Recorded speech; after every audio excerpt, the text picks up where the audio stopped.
లేడన్న ధైర్యమా, రాడన్న నమ్మకమా? నేనెక్కడున్నా నా అనుకున్న వాళ్ళు ఇక్కడుంటారు. వాళ్ళని టచ్ చేస్తే ఏమవుతుందో కొడుకు చావుతోనైనా అర్థమై ఉండాలి. అర్థం కాలా? ఒకడు మంచి కోరి మా వైపు అడుగేస్తే 10 అడుగులు ముందుకేస్తాం. చెడు కోరి అడుగేస్తే 100 అడుగులు ఎదురొస్తాం.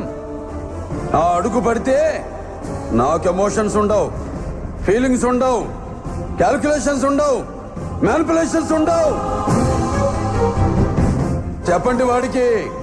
సెంటర్ అయినా, స్టేట్ అయినా, పొజిషన్ అయినా, అపోజిషన్ అయినా, పవర్ అయినా, పొగరైనా నేను దిగనంత వరకే. Once I step in, history repeats.